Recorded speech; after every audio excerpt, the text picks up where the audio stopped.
സഭയിൽ നടന്ന ചോദ്യോത്തരവേളയിൽ മന്ത്രി MP രാജേഷിന്റെ ഒരു പരാമർശം വലിയ ബഹളങ്ങൾക്കാണ് വഴിവെച്ചത്. വടകരയിലെ കാഫിർ പോസ്റ്റുമായി ബന്ധപ്പെട്ട വിഷയത്തിൽ പ്രതിപക്ഷം ചോദിച്ച ചോദ്യങ്ങൾക്ക് മറുപടി നൽകാതെ അതിൽ നിന്നും ഒളിച്ചോടാൻ യൂത്ത് കോൺഗ്രസ് തെരഞ്ഞെടുപ്പുമായി ബന്ധപ്പെട്ട വ്യാജ തിരിച്ചറിയൽ കാർഡ് വിഷയം സഭയിൽ കൊണ്ടുവന്ന് അതിൽ പിടിച്ച് രക്ഷപ്പെടാനായിരുന്നു മന്ത്രി ശ്രമിച്ചത്. എന്നാൽ ആ വിഷയം മന്ത്രി തുടങ്ങിയതേ മന്ത്രിക്ക് ഓർമ്മയുണ്ടായുള്ളൂ. പ്രതിപക്ഷത്തിന്റെ ശക്തി ശരിക്കും അനുഭവിച്ചു ഭരണപക്ഷം. മന്ത്രിക്ക് സംസാരിക്കാൻ പോലും പറ്റാത്ത അവസ്ഥയിലേക്ക് കാര്യങ്ങളെത്തി. കുറച്ചുനേരം സഭയിലെ മൈക്ക് ഓഫ് ചെയ്ത സ്പീക്കർ പ്രതിപക്ഷത്തെ അല്പം ശാന്തരാക്കിയതിനു ശേഷമാണ് മന്ത്രിക്ക് വീണ്ടും സംസാരിക്കാൻ അവസരം ഒരുക്കിയത്. ആ വീഡിയോ ദൃശ്യത്തിലേക്ക്. ഇത് അദ്ദേഹം ബഹുമാനപ്പെട്ട അംഗം ഉന്നയിച്ചതും ഒരു സൈബർ കുറ്റകൃത്യത്തിന്റെ പരിധിയിൽ വരുന്ന കാര്യമാണ്. അത് സംബന്ധിച്ച് ഇലക്ഷൻ കമ്മീഷന്റെ തന്നെ ബഹുമാനപ്പെട്ട ഗൗരവമുള്ളൊരു കാര്യമാണ്. ബഹുമാനപ്പെട്ട ഇലക്ഷൻ കമ്മീഷന്റെ തന്നെ ഒരു പരാതി ഉണ്ടായിട്ടുണ്ട്. ആ പരാതി ഇപ്പോൾ ക്രൈംബ്രാഞ്ച് അന്വേഷിച്ചുകൊണ്ടിരിക്കുകയാണ്. സർ, യൂത്ത് കോൺഗ്രസിന്റെ സംഘടനാ തെരഞ്ഞെടുപ്പിൽ ഇലക്ഷൻ കമ്മീഷന്റെ വ്യാജ തിരിച്ചറിയൽ കാർഡ് ഉണ്ടാക്കി ഉപയോഗിച്ചു എന്ന് മ്യൂസിയം പോലീസ് സ്റ്റേഷനിൽ സർ ഞാൻ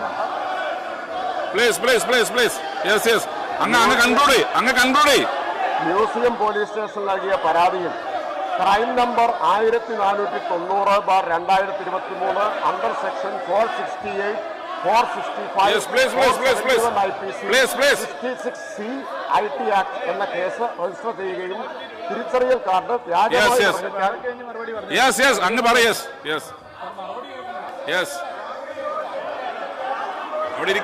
അങ്ങ് പറയൂ, സമയം കളയണ്ട, അങ്ങ് പറഞ്ഞോ. അവിടെ ഇരിക്കേ, പ്ലീസ്. അദ്ദേഹം പറയട്ടെ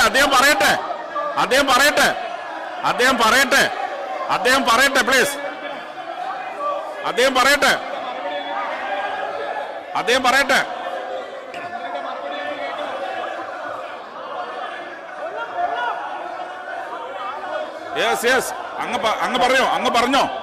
അങ്ങ് പറഞ്ഞോ പ്ലീസ്, കംപ്ലീറ്റ് ഒന്ന് അവിടെ ഇരിക്കെ പ്ലീസ്.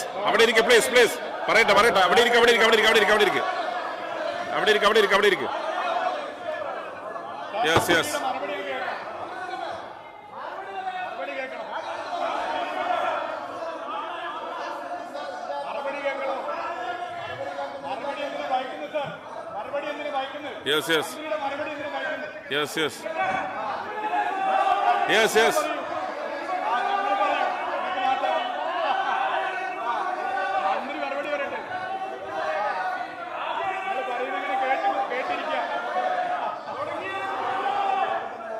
Yes, please.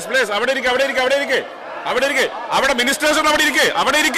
മിനിസ്റ്റേഴ്സ് അവിടെ ഇരിക്കെ. Please. Yes. സാർ, ഞാനിതിൽ ഒരു ആരോപണവും ഉന്നയിക്കുന്നില്ല. വസ്തുത അതേപോലെ പറയുക മാത്രമേ ചെയ്യുന്നുള്ളൂ. ചോദ്യം വന്ന് നേരത്തെ സാർ, ഇതെന്താണ് സാർ? Yes. Please. ഞാൻ ചെയറിനെയാണ് അഡ്രസ് ചെയ്യുന്നത്. ചെയർ ഒരു ചോദ്യത്തിനുള്ള ഉത്തരം നൽകാൻ ഉള്ള സംരക്ഷണം നൽകണം. സാർ, നേരത്തെ അപ്പുറത്തുനിന്ന് ഉന്നയിച്ച ചോദ്യങ്ങൾക്കെല്ലാം ക്ഷമയോടെ മറുപടി പറഞ്ഞല്ലോ സാർ. മറുപടി യൂത്ത് കോൺഗ്രസിന്റെ സംഘടനാ തെരഞ്ഞെടുപ്പിൽ ഇലക്ഷൻ കമ്മീഷന്റെ വ്യാജ തിരിച്ചറിയൽ കാർഡ് ഉണ്ടാക്കി ഉപയോഗിച്ചു എന്ന ശ്രീ VK സനോജ് പ്ലീസ്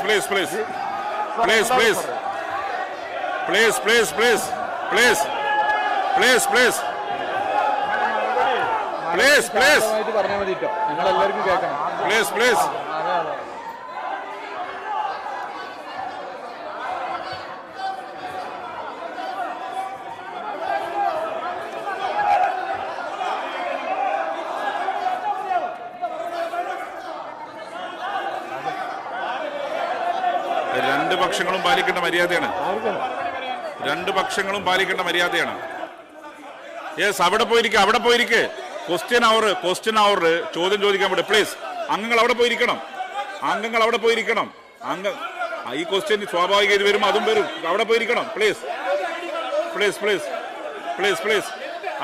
അവിടെ ഇരിക്കെ. നിങ്ങൾ അങ്ങ് അവിടെ പോയിരിക്കെ. അങ്ങ് അവിടെ വന്നിരിക്കെ. അവിടെ ഇരിക്കെ. പ്ലീസ്.